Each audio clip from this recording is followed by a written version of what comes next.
திரு பொன் Krishnamurthy sir, sir முன்பு TDS Ravichandran sir பேசின கருத்துக்கு உங்களுடைய பதில் கருத்தை சொல்லிடுங்க. அதே நேரத்தில் காங்கிரஸ் கட்சி 1937 இந்திய தேசிய காங்கிரஸ் இந்தியாவை பிளவுபடுத்தியது இப்போதும் இந்தியாவிற்கு ஒரு மிகப்பெரிய சவாலாக தான் இருக்குது. அதை எப்படி எங்களால் தீர்க்கிறதுனே தெரியாத ஒரு விஷயமா இருக்குது அப்படின்றாங்க. உங்களுடைய பதில்.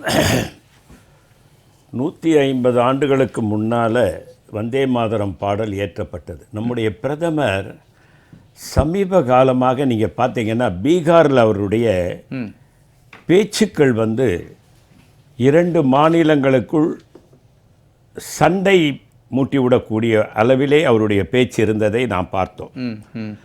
என்ன சொன்னார்னா, பீகார் மக்கள் தமிழகத்தில் வதைக்கப்படுகிறார்கள், வஞ்சிக்கப்படுகிறார்கள், கொடுமைப்படுத்தப்படுகிறார்கள்.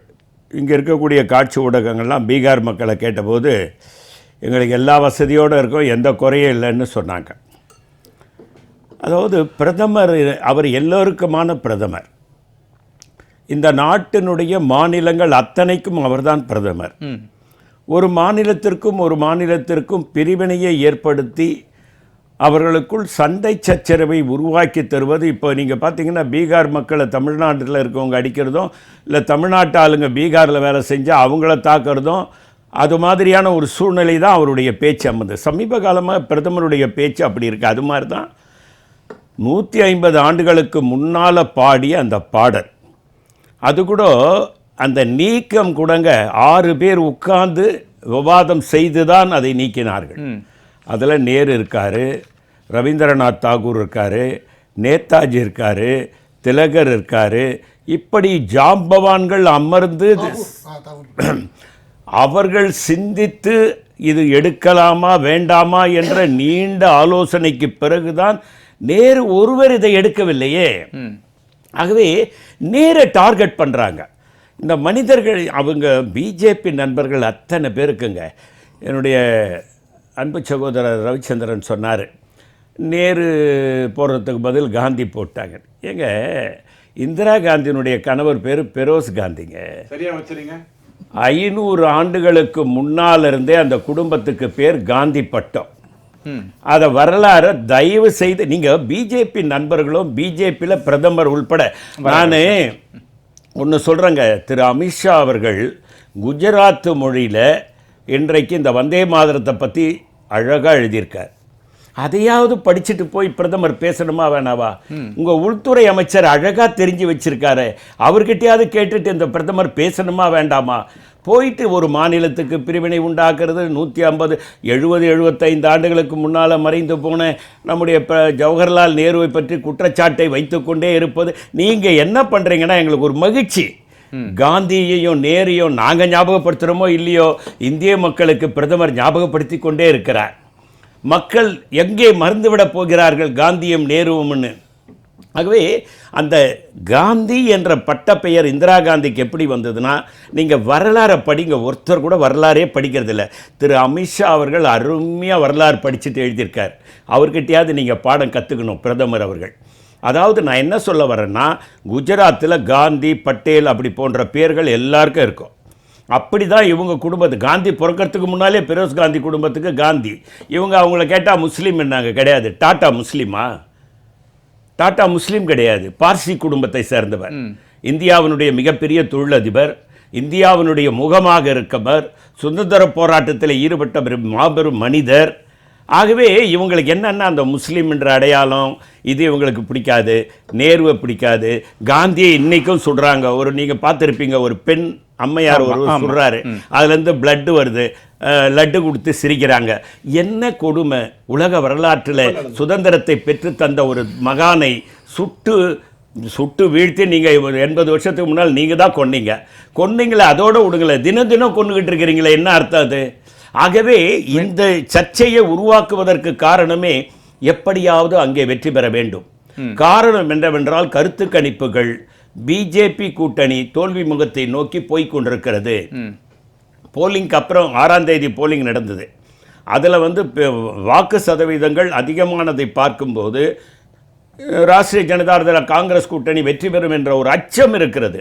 அந்த அச்சத்தின் காரணமாக அவர்களுக்கு 2-3 பேர் தாங்க கிடைக்கும். நேரு, காந்தி, இந்திரா காந்தி, இந்த 3 பேரையும் குறை சொல்லி அவங்க எப்படியாவது வாக்கு வங்கியை பெறணும்னு நினைக்கிறாங்க. அது நடக்காது. இந்திய மக்கள் தெளிவாக இருக்கிறார்கள். நீங்கள் இந்துக்கள் என்கிறீர்கள், இந்துக்கள் இன்னும் தெளிவாயிட்டாங்க. இப்போ முஸ்லிம் மக்களை புறக்கணிக்க வேண்டும் என்று அப்படி எந்த இந்துக்களும் இல்லை. எல்லோரும் நீங்கள் பார்த்தீங்கன்னா தமிழ்நாட்டில் கூட பாருங்கள், முஸ்லீம் மக்களை தமிழ் இந்து மக்கள் எல்லாம் மாமா மச்சா உறவு சொல்லி கொண்டாடிக்கிட்டு இருக்கான். அதை பிரிக்க பார்க்குறீங்க. சகோதரர் ரவிச்சந்திரன் சொன்னார், நான் காங்கிரஸ் பிரிக்க பார்க்குதான். நான் உங்களை ஒரே ஒரு கேள்வி கேட்குறேன், எங்கேயாவது ஒரே ஒரு எம்எல்ஏ நீங்கள் ஆள்ற மாநிலத்தில் முஸ்லீம் சகோதரர் இருக்காரா? கிறிஸ்தவ சகோதரர் இருக்காரா? பார்லிமெண்ட்ல ஒரே ஒரு எம்பி உங்க கட்சி சார்பா ஒரு முஸ்லீம் சகோதரர் இருக்காரா? ஒரு முஸ்லீம் எம்பி கொடுக்கல, ஒரு அமைச்சர் இருக்காரா? அப்ப நீங்க முஸ்லீம் நீங்க வெளிப்படையாக அவர்களை புறக்கணிப்பது தெரிகிறது. ஆகவே நீங்கள் வேஷம் போடுறீங்க, நீங்க நாடகம் நடத்துறீங்க. பிரதமர் அங்கே பீகாரில் ஒரு நிகழ்வு நடக்குது. ராகுல் காந்தியும் தேஜஸ் யாதவும் பேசிட்டு இறங்கி போயிட்டாங்க. ஏதோ ரோட்டில் போகிற ஒரு பைத்தியக்காரன் ஏதோ பேசியிருக்கான். அது அவங்க தாயை பற்றி, பிரதமர் தாயை குறை சொன்னால் அவன் யாராக இருந்தாலும் நான் கூட கடுமையாக தண்டிக்கணும்னு தான் சொல்லுவேன். பிரதமர் மட்டும் தாய் இல்லை, நமக்கும் அவங்க தாய் தான் இருங்க. ஆனால் அதை வச்சு ஒரு அருமையான நடிப்புங்க. நம்முடைய நடிகர் திலகம் மார்லர் பிராண்டோ சொன்னான், இந்த மனிதன் ஹாலிவுட்டில் பிறந்திருந்தா நாங்களாம் காணாமல் போயிருப்போன்னு. அந்த சிவாஜி நம்முடைய மோடி அவர்களுடைய அந்த நடிப்பை பார்த்திருந்தால் நிச்சயமா சொல்ற சுருண்டு விழுது அங்கேயே இறந்து போயிருப்பார். என்ன நடிப்பு, மகா நடிப்பு. டிவி அப்படியே போக்கஸ் பண்ணி காட்டுறாங்க, அப்படியே அழுகுறார். பீகார் மக்களிடம் கண்ணீர் விட்டு எப்படியாவது ஆட்சியை பிடிக்கணும், அதிகாரத்திற்கு வர வேண்டும், ஒரே நோக்கம் ஆட்சி அதிகாரம், ஆசையாக பிடித்து அலைந்து கொண்டிருக்கிறார் நம்முடைய மோடி அவர்கள். ஒரே குறுக்கீடு சார், பொன் கிருஷ்ணன் சார், பாஜகவுடைய ஆட்சியில ஒரே ஒரு முஸ்லீம் முதலமைச்சரார் இருந்தாரான்னு கேட்டிருக்கேன். ஆனா இருந்திருக்காங்களே. யாருங்க? முக்தர் அப்பாஸ் நக்வி. முக்தர் அப்பாஸ் வாஜ்பாய் பீரியட்ல இருந்தாரு. அப்படியே கொஞ்சம் இவர் வச்சிருந்தார் கொஞ்ச நாள், 2 வருஷம் கழிச்சு துரத்தி விட்டுட்டாரு. அந்த மனுஷன் எங்க இருக்காருன்னே தெரியல. முக்தார் அப்பாஸ் இருந்தாரு, அது வாஜ்பாய் பீரியட்ல இருந்தாரு. இவர் எப்படா நேரம் வரும்னு பார்த்து துரத்தி விட்டுட்டாரு. ஆகவே நான் என்ன சொல்ல வரேன்னா, ஒரு முஸ்லிம் எம்பி உங்க இதுல கிடையாது, ஒரு சட்டமன்ற உறுப்பினர் நீங்க ஆளும் மாநிலத்துல கிடையாது, ஒரு அமைச்சர் கிடையாது. அப்புறம் முஸ்லிம்களை பத்தி பேசுவதற்கு உங்களுக்கு தார்மீக அடிப்படை உரிமை நிச்சயமாக கிடையாது. காரணம் என்னன்னாங்க, கான் அப்துல் கபார் கான் எல்லை காந்தின்னு ஒரு மனிதன் இருந்தார். காந்தி காலடியிலேயே உட்கார்ந்திருந்தார். சுதந்திரத்திற்காக பாடுபட்டவர். அபுல் கலாம் ஆசாத், மௌலானா அபுல் கலாம் ஆசாத், முதல் கல்வி அமைச்சர்.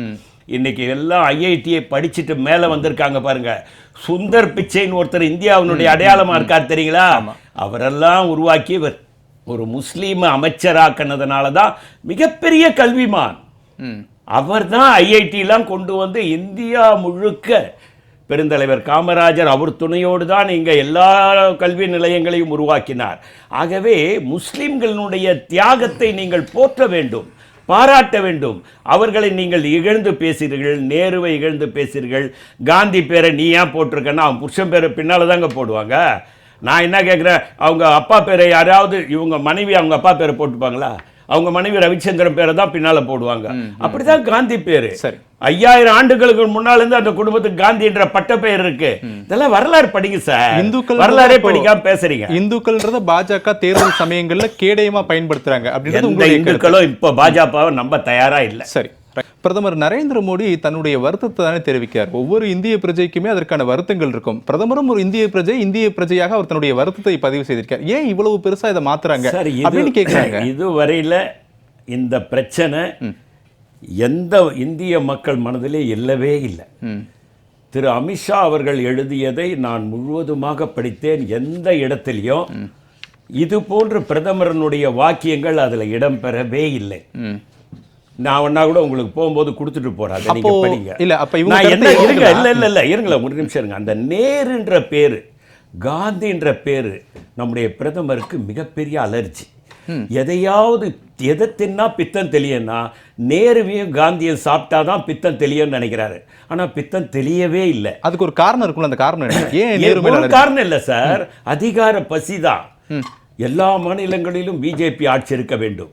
நாம் தான் கையில் எல்லா அதிகாரத்தையும் வைத்திருக்க வேண்டும் என்ற பேராசை, அந்த பேராசையின் காரணமாகத்தான் அவர் இது போன்ற பேச்சுக்களை பேசுகிறார்.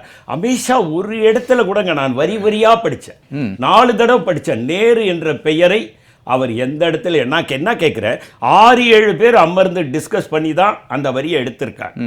அப்ப நீங்க ஏன் நேரு மட்டும் சொல்றீங்க? அதுதான் நம்முடைய கேள்வி.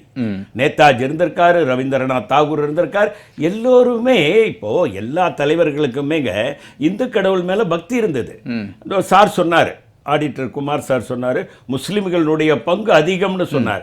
அவரும் சொன்னார், ரவிச்சந்திரனும் ஒரு பாட்டு முஸ்லிம் சகோதரர் எழுதினார், அந்த இந்தியாவுக்கு மிக அருமையான. அப்போ சுதந்திர போராட்டத்தில் ஒன்றாக இணைந்திருந்த அந்த நேரத்தில் முஸ்லிம்கள் நம்மை விட்டு போகக்கூடாது. காந்தி ஒரு வார்த்தை சொன்னார், ஜின்னா தனியா போனும் போது ஒரு வரி சொன்னாரு. ஜின்னாவை கூப்பிட்டார், உண்ணாவிரதம் இருந்தாரு. ஜின்னா வரும்பொழுது நீ கூட பிரதமரா இருந்துக்கோ, ஆனா அகண்ட பாரதம் தான் எங்களுக்கு வேணும், இந்தியா பிரியக்கூடாதுன்னு சொன்னார். ஆனா கேட்கல, பிரிஞ்சாங்க. ஆனா எந்த காலகட்டத்திலையும் இந்தியா என்ற நாடு பிரியக்கூடாதுன்றதுல எல்லோரும் ஒற்றுமையாக இருந்தார்கள் அந்த காலத்துல. ஆனா ஜின்னா அவர்கள் பிரித்து கொண்டு போனதை யாரும் விரும்பல. அப்போ இந்த மாதிரியான காலகட்டங்களிலே முஸ்லிம் சகோதரர்கள் அந்த அந்த ஒரு வரி வரும்பொழுது அது கொஞ்சம் நெருடலாக இருக்கிறது என்ற வாதத்தின் அடிப்படையில் தான் அதை எது கூட என்ன தெரிஞ்ச வரைக்கும் முஸ்லிம் சகோதரர்கள் அதை சொன்னாங்கன்னு கூட எனக்கு தெரியல. நேரு சொன்னாருன்றதுக்கு உங்ககிட்ட ஆதாரம் கிடையாது.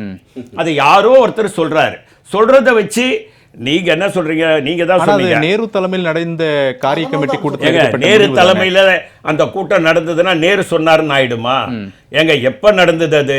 சுப்ரீம் கமாண்டரா யார் இருந்திருப்பா? நேரு தான் இருந்திருப்பாரு. அந்த அடிப்படையில் சொல்லுங்க. அவர் எப்படிங்க சொல்ல முடியும்? 10 பேர் ஏங்க எல்லாருமே வல்லபாய் பட்டேல் கிட்ட தாங்க காங்கிரஸ் அவர் கால் கீழே இருந்ததுங்க. ஒரு சின்ன உதாரணம் சொல்றேன். காமராஜர் கூப்பிட்டு காந்தி, நேரு, ராஜாஜியை தமிழ்நாட்டுக்கு முதல்வராக சொன்னாங்க. அப்போ காந்தி சொன்னார், வல்லபாய் பட்டேல் தான் பார்லிமெண்ட்ரி போர்டு தலைவர், அவர் ஒரு வார்த்தை சொல்லிட்டு போனோன்னு பார்லிமெண்ட்ரி போர்டு தலைவர் திரு வல்லபாய் பட்டேல் சொன்னார், காமராஜ் நான் சொல்கிற மாதிரி கேளுங்க, காந்தி நேரு சொல்லுவாங்க, அதெல்லாம் வேண்டியதில்லை, போய் எம்எல்ஏ கூட்டம் நடத்துங்க.